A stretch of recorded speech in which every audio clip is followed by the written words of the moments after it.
Now turn to Section 1 of your booklet. Section 1. A campus radio station is going to be in action.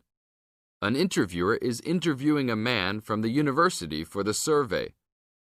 Listen to the conversation between them and circle the best answer from A, B, or C for questions 1 to 4. You now have some time to read questions 1 to 4.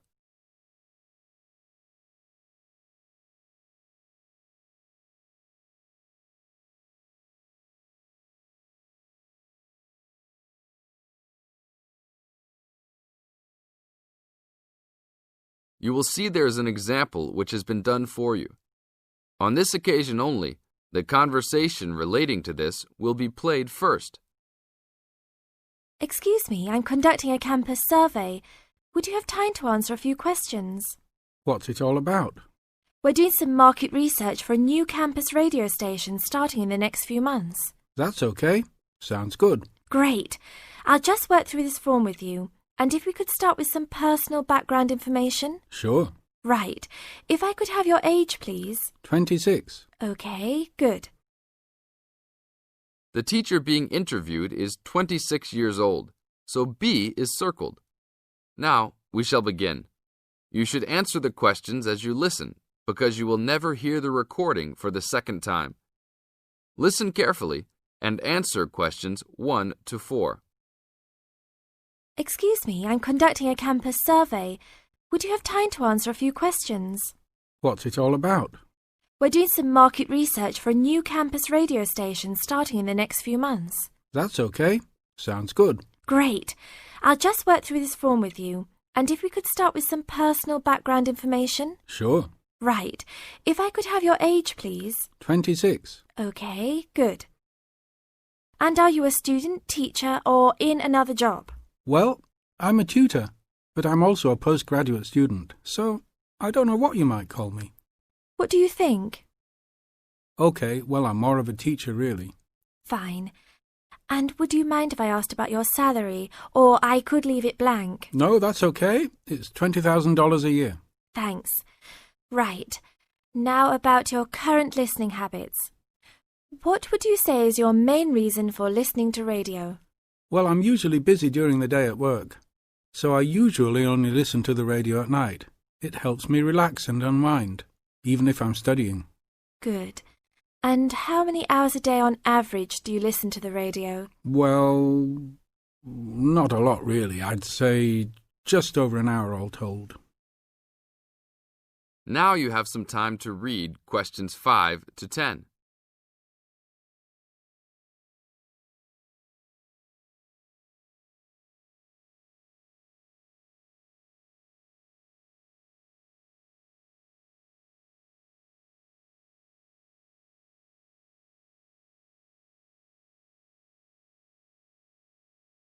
Now listen to the second part of the interview and answer questions 5 to 10. So, what are the 2 main times of the day that you listen to the radio? Well, for a little while around breakfast time, and then it tends to be later, after dinner, when I've finished any serious work I need to do. And what sort of radio programs do you like? I like the news, but I also like classical music. It helps me to relax. Fine. And turning to the new campus station, which type of programs would you prefer? I think the existing radio stations cater for my need for news. So I'd like to see programs about local information, providing a service to the campus community. And in the same vein, perhaps more for academic viewers, some lectures or relevant programs. I see. And if you had to give the new director some specific advice when they set up the station, what would you tell them? I think I'd advise them to be careful about the quality of the broadcasts. The sound system. There are a lot of radio stations, and people can change their loyalty quickly if it doesn't meet their needs. I think they should do more of these kinds of interview too, talking with existing and potential customers. Oh, I'm pleased you think it's useful. Certainly, yeah. Good. Now, this station will not be fully funded by the university. So how often do you think it is tolerable to have adverts? I think, well, out of that list I'd say every quarter of an hour. Of course, that's providing they don't last for 10 minutes each time. Oh, quite. And are you interested in attending any of the special promotions for the new station? Yes, I'd be happy to, as long as they're held on the campus or nearby. OK, I'll note that down. And finally, may we put you on our mailing list? Well, I prefer not, except for the information about the promotions you just mentioned. OK. Can I have your name and address? Of course. I have a card I can give you. Oh, great. And thanks a lot for your time, and we look forward to seeing you. Yeah, sure. Thanks. This is the end of Section 1. Now you have half a minute to check your answers.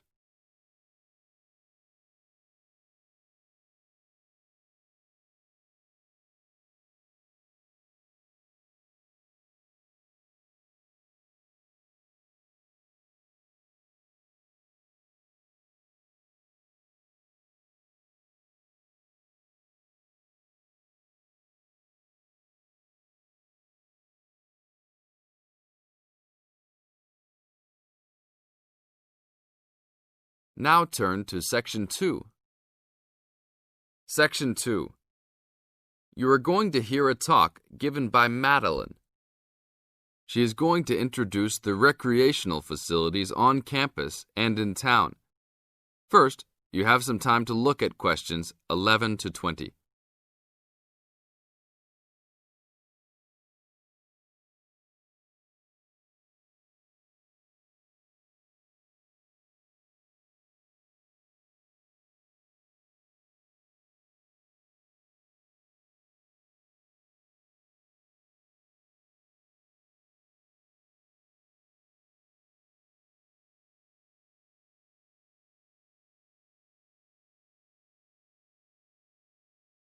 As you listen to the talk, answer questions 11 to 20. Well, good morning, everybody. My name's Madeline Stewart, and I'm here to tell you about the recreational facilities available on campus, and also to tell you something about what the town has to offer.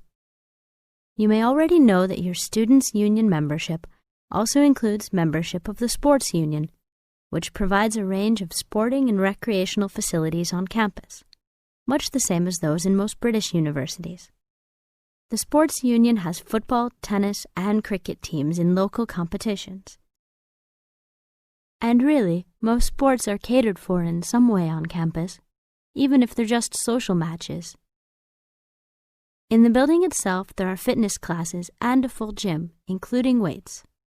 The Sports Union can also provide cheap tickets to some major sporting events. And to keep you up to date with everything available, there's a weekly newsletter distributed around the campus. You should check this to find out the names and phone numbers of the contact people for each sport or activity you're interested in. Yes, did you have a question? Yes, apart from what you've just said, does the Sports Union offer individual help in any of its activities, for example, in getting fit and healthy? Yes, we do. The Sports Union has a fitness assessment clinic every Friday, staffed by the resident sports trainer, who can provide advice on the best program for you and refer you to various charts. I'm sure you all realize that for any medical assessment or health problem, you should go to the University Medical Service. The sports trainer can also advise you on a suitable training program using the weights. And now on to Ashbury. For a town of its size, Ashbury has some unusually good leisure and sporting facilities, most of which are near the center of town and easily reached by bus from this campus.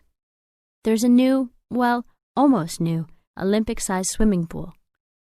That's not quite in the central town area, but it's only a 5-minute walk from the bus stop. Above the pool, there's a high-tech fitness center that any of you more serious fitness lovers would need to check out.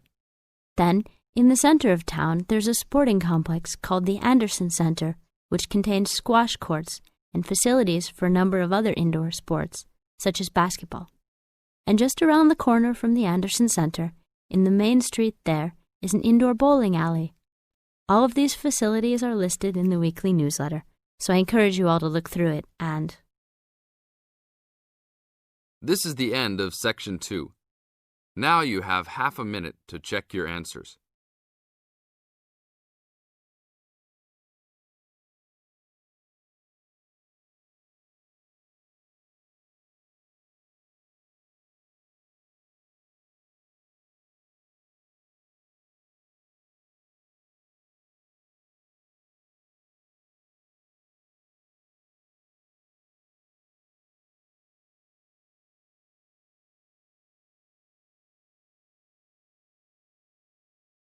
Now turn to Section 3. Section 3. You are going to hear a conversation among Dr. Archer, Larry, and Judy, talking about the new term. First, you have some time to look at questions 21 to 26.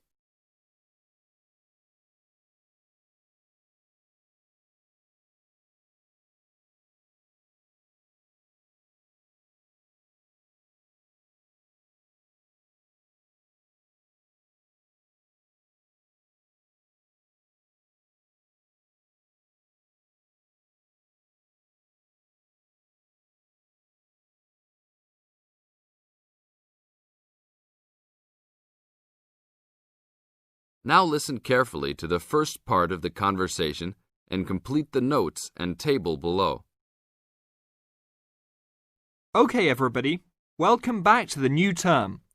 I hope you've all had a good break and that you're keen to start on your research project. What I'd like to do this morning is to give you a chance to ask questions about the project, requirements, ways of approach, how to get help if you need it. Today is informal.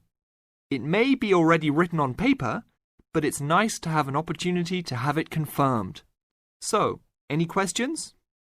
Dr. Archer, is there a confirmed due date yet to hand it in? Yes, I can now confirm that it's 16th of July, not 15th, as first advised. Okay? And what about the word limit? Well, there is some flexibility on this, but in general it's 8 to 10,000 words. Ah, I see. And you can choose your topic, anything from years 2 and 3. Yes? I still can't work out what I want to do it on. In that case, you should see your course tutor to agree on your final topic, and you should also be aware that there is special assistance available at the library on library resources if you need help on that. Can I just check on the deadlines for everything? Certainly. Look, let me write it on the board when each stage should be completed. First of all, you've got to work on your basic project outline, and that's due in to your course tutor by 21st of February, which is only 2 weeks away, so you need to get cracking on that. Do we have to include a full reference list by then too? No, your reference list is due on 6th of April, which is 1 week later, so you have time to discuss this with your tutor. And when should we be doing the research? Well, that's over a 1-month period, essentially April to May. And the write-up? Well, you need to do quite a bit of research before you get going on your writing, so that's really May to July, with the due date for handing in on the 16th. Any more questions? Now look at questions 27 to 30.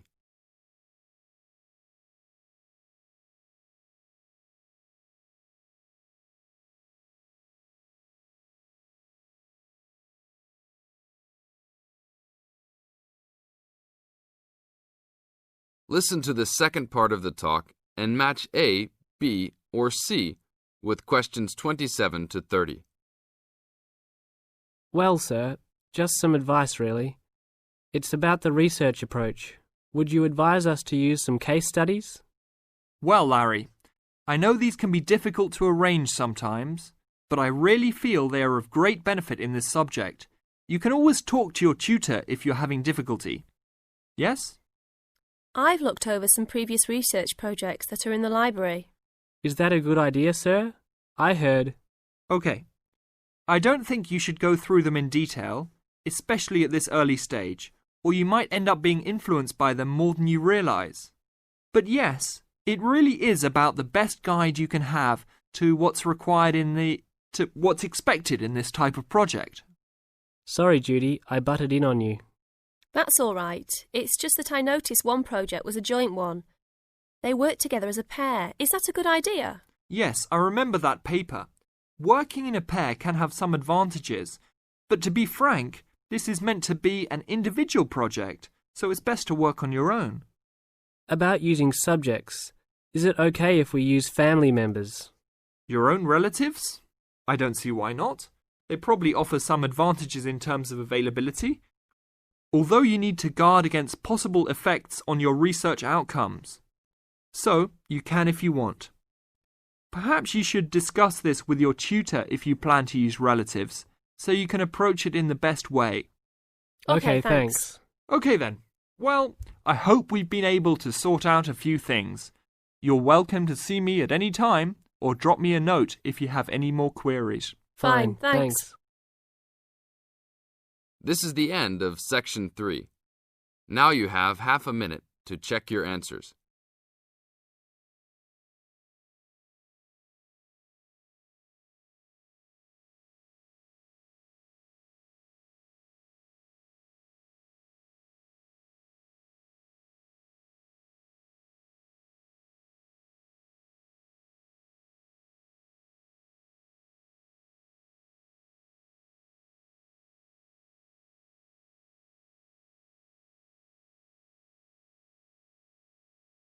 Now turn to Section 4.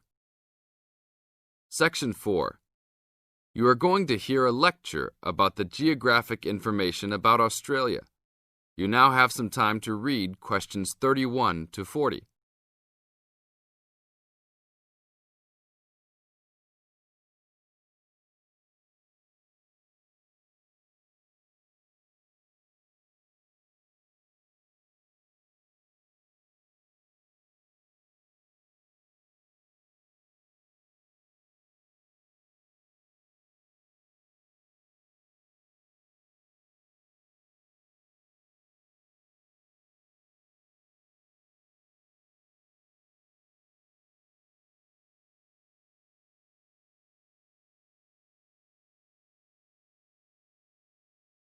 Now listen to the lecture and answer questions 31 to 40 by choosing the best answers from the choices. Good morning, everybody. We'll continue to look at Australia, and today look at one of its greatest natural challenges, water for the agricultural sector. As the only nation to occupy an entire continent, Australia has a unique environment, with much of it very flat and dry. One notable feature of the Australian continent is that it is the lowest of the continents. The average elevation is less than 300 metres, compared with the world's mean of 700 metres, and its highest mountain is only 2,228 metres, so it is overall a very flat country. It is also dry. In fact, Australia is the driest, after Antarctica, of the continents. Yet Australia has extremes of climate and topography. There are rainforests and vast plains in the north, snowfields in the southeast, deserts in the centre, and fertile croplands in the east, south, and southwest. And Australia contains some of the wettest areas on Earth. In western Tasmania and on the northern Queensland coast. But half of the continent has an annual rainfall of less than 300 millimetres each year, and only 20% has more than 600 millimetres each year. A major problem is that the limited water resources do not match up with where water is consumed. The major water resources are in northern Australia and Tasmania, whereas most of the agriculture and people are in southeastern mainland Australia.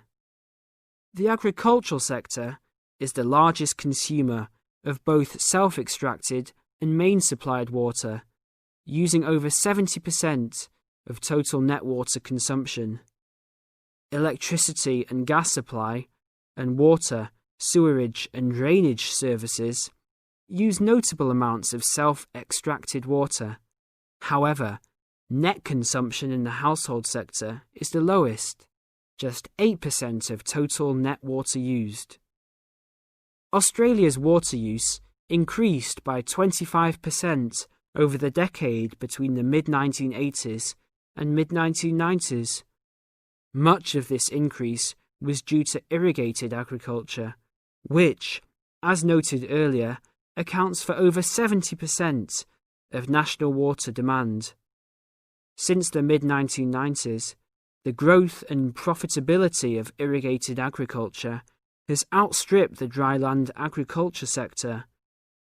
Irrigated commodities contributed almost a third of total farm exports in the mid-1990s. The results of a special government report in 2000 showed that if today's water use arrangements continue, the water needs of the rural industries will outstrip water availability by about 2020. Irrigated agriculture, Australia's major water-using sector, would be seriously affected by the shortfall. And although groundwater underlies large areas of Australia, it accounts for only 4% of water use. So, clearly, apart from water for households, which mainly comes from dams or rivers, it is the rural sector where efforts towards water conservation are particularly directed. In this sector, the largest consumers of water are the meat and wool industries. One of the major problems in considering sustainable agriculture is the large amounts of irrigated water used to produce these products. Some of the crops, such as wheat, maize, and soybeans, also use a lot of water. Furthermore, many crops are grown in dry areas, where up to half the available water evaporates from the soil surface or seeps down too low into the ground for the plant roots to reach it. Well, that's all we have time for this morning. You will be able to do further study on this topic in the library, and I have a handout here with references for those who want to come out to the front to collect it. Next week, we'll look at outback farming and... This is the end of Section 4. You now have half a minute to check your answers.